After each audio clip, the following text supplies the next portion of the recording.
This video is going to be the buffs in Call of Dragons, exactly what the buffs are giving to you, so you don't get misled, because I'm actually shocked from some of the endgame players, or in general the gaming community should know what the buffs are actually giving, especially in the Call of Dragons.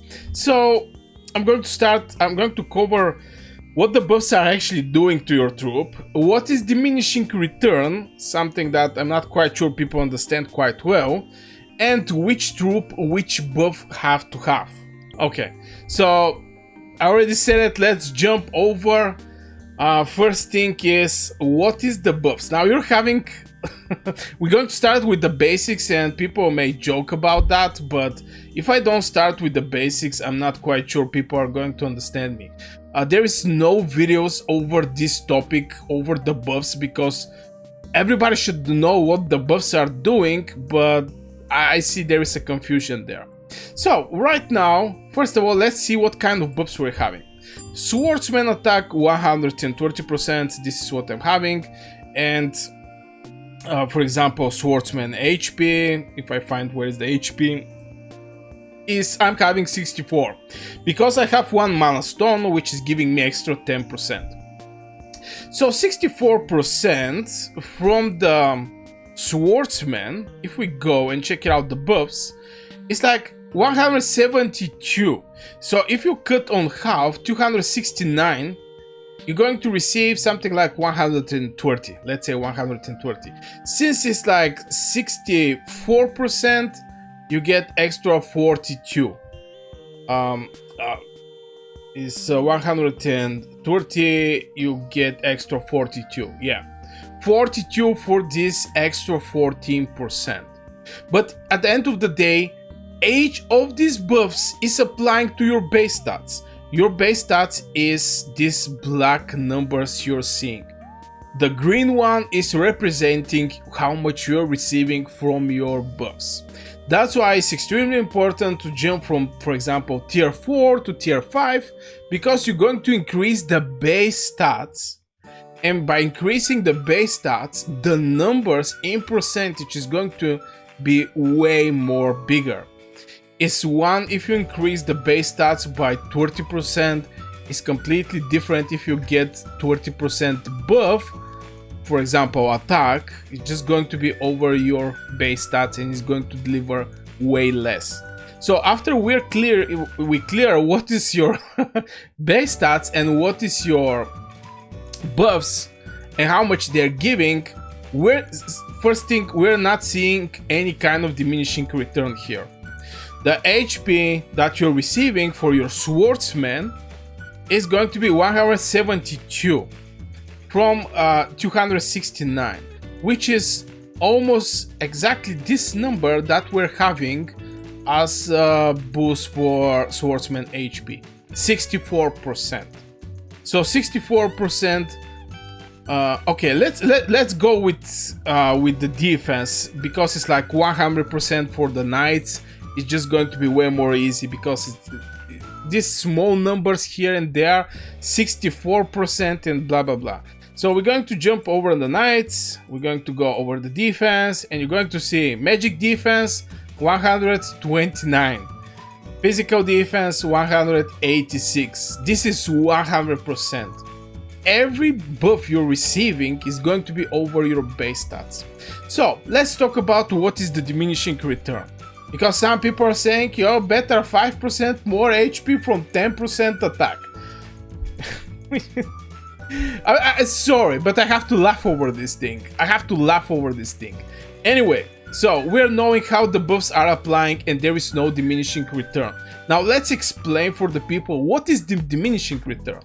Now, let's say you're learning English, okay? And for the first hour, you're able, because you have the focus, it's your basically first hour, you're not trained and etc.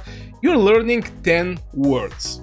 The second hour, you're already 1 hour exhausted, so the second hour, you're learning 5 words. The third hour, you learn only 2 new words in English. So this is diminishing return. You have the same amount of time, the same amount of words presented to you each hour, but just the amount of the new words that you learn is less. The first time I actually faced the diminishing return was back in the days when we was playing World of Warcraft.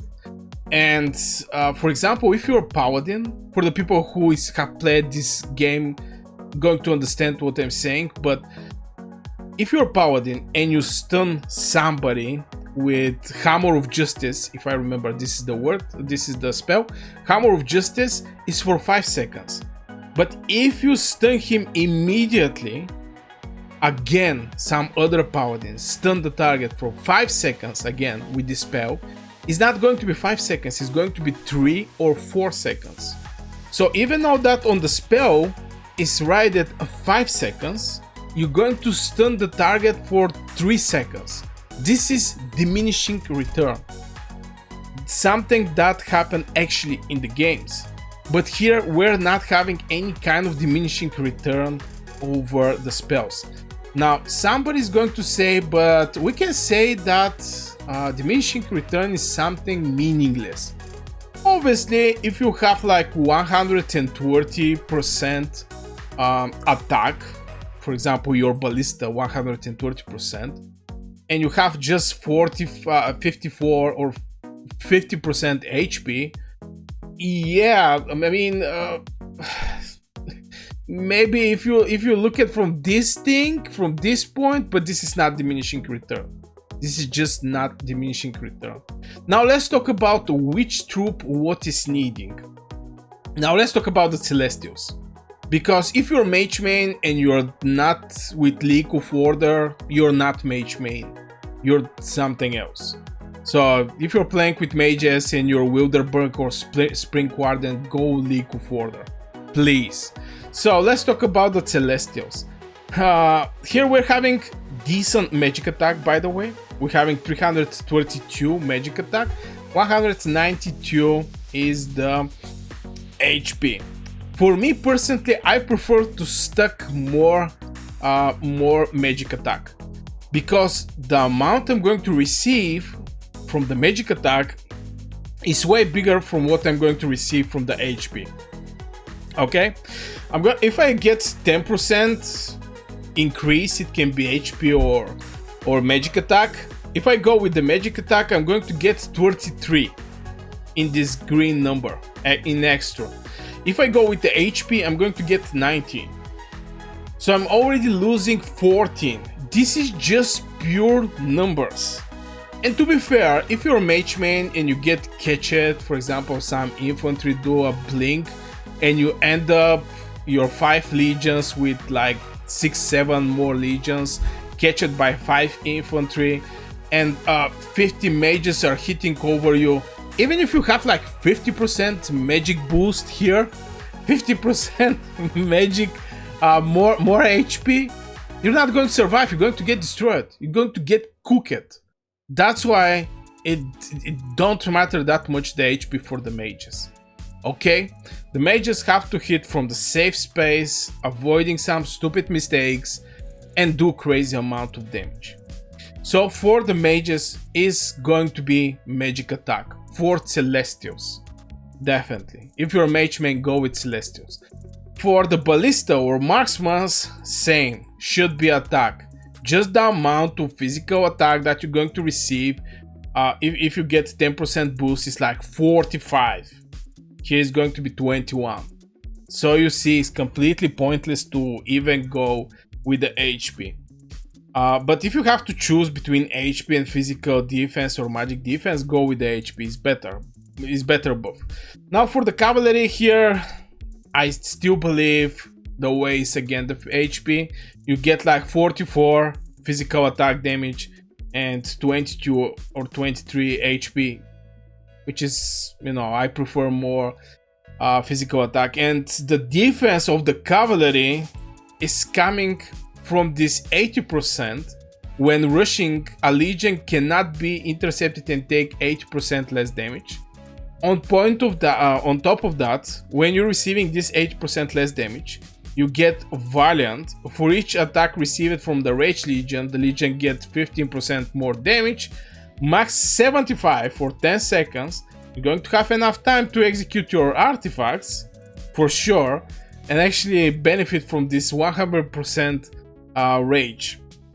If you're doing the cavalry bombs, it have nothing to do with your heroes or etc. This is what you're going to receive immediately just for the from the troops. So having more physical attack is also going to benefit you. If you're jumping over like 200 mages and you're expecting 10% HP to save you, it's not going to save you. It's not going to save you. It's not going to save you. But the more damage you're doing, the better. So cavalry is also sticking on attack. The only troop that is different from attack is actually swordsmen. The reason behind is they're having the biggest HP. Their HP are bigger from what is the physical attack. On top of that, the heroes that are playing with infantry, or currently the meta infantry heroes are giving just crazy amount of physical attack. So here you just benefit going for the HP with your infantry. You're just going to receive more. So yeah, here is maybe the HP. And not maybe, this is the HP, because having a Goresh, which is going to give you 50% more attack if awakened at 60%, and having a Kuma that is going to give you, when the field hero gets 10% attack for every nearly legions, max 100%. So if you do some blink next to 10 legions, you're going to receive 100% more attack. You get 60% more attack from Goresh. When you get crazy attack with your infantry, crazy attack.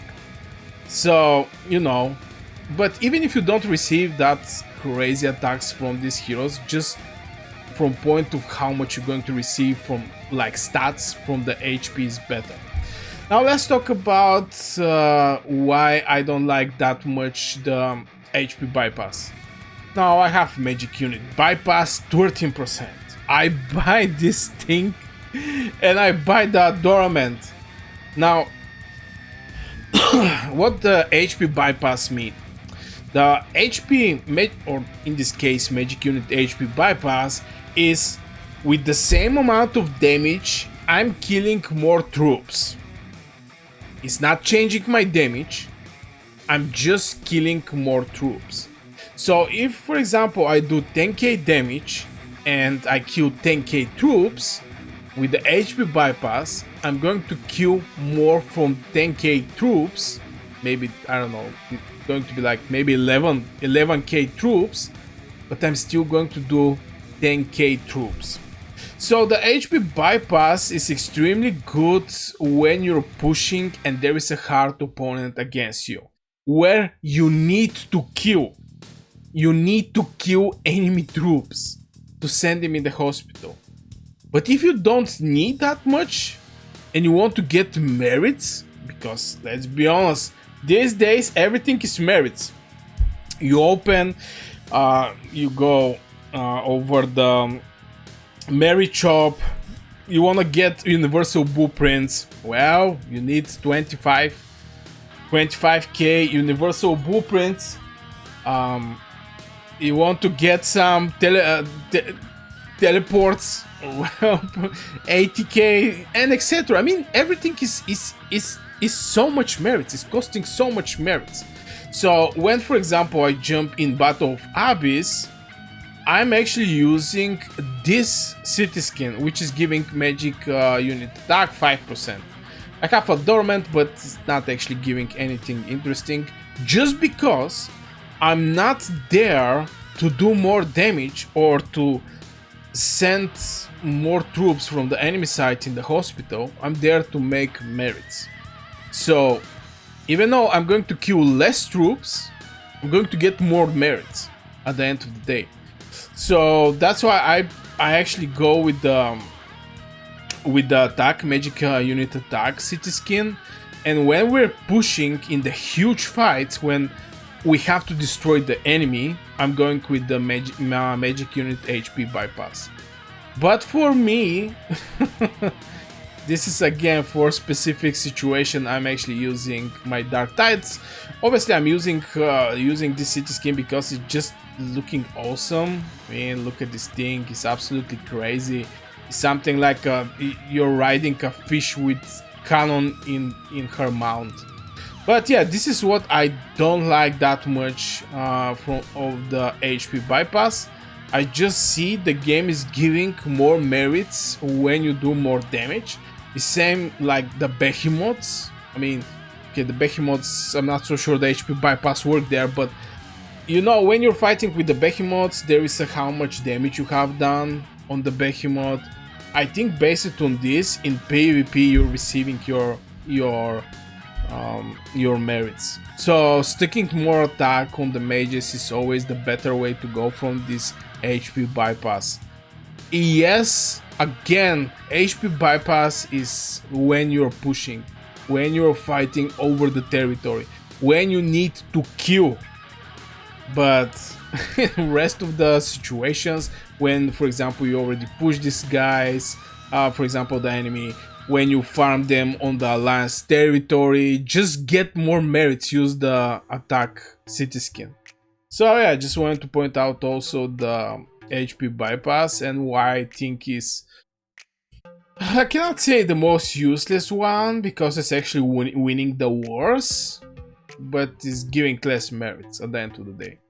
So yeah guys, I really hope you enjoyed this video, you understand what is the buffs, what is the diminishing return, why I think the HP bypass is not the way to go if you want to get some merits. And for example in Battle of Abyss, just go with the magic unit attack, not with the HP bypass. Don't forget to subscribe to this channel if you enjoy Call of Dragons videos. Also like the video.